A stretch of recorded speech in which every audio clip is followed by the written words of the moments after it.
अरे भाई world cup जीते हाल तुम मुल्कन लवणू तुम थे हैं दगड़े हो। ये मेरा आखिरी वर्ल्ड कप छो और धन्य हो मेरा देवी देवताओं की कसम से यार मेरे ऊपर दिमाग खराब हो गया जब भी रोहित आउट हो गए छो मैंने बोल साले अल्लू ते मनाए की जरूरत है आराम से निकल सके छे। अरे कसम से अक्षर भी साला मतलब जब रनवेल बनाए छे ना उदी रनवेल दे दिन यार। चला कोई बात नहीं चला यार अंत भला सब भला है पर मैं एक बात बुन चढ़ू छो यार। जय हो बाबा नीम करोली की क्या जी धाम जाके कसम से बुनू छो मेरे तो रनू को छाड़ी लग गया यार है।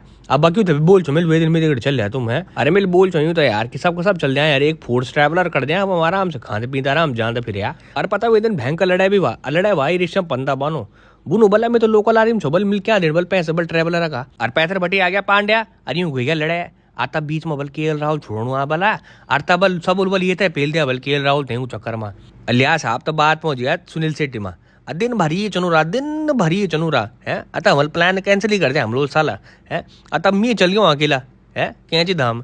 अब देख लिया वहाँ रिजल्ट का नोनू मेरो आजकल तो भाई बहुत भीड़ भाई कसम से बहुत जाम लड़ू यार। देख भाई साहब हमल जुकान चौमल करे ले हमल तो ले रिटायरमेंट है अब जो बागडोर नया बच्चों का हाथ में भाई अरे कल्ला तो भाई आपू तो कल्ला अपने देशों तो कल्ला बड़ा माँ बापू तो कल्ला अन्नी कला तो भाई ढूंगा तो ना रहो मेरे भला से तुम चलो भाई तो जय देवभूमि जय उत्तराखंड जय बद्री विशाल धन्यवाद।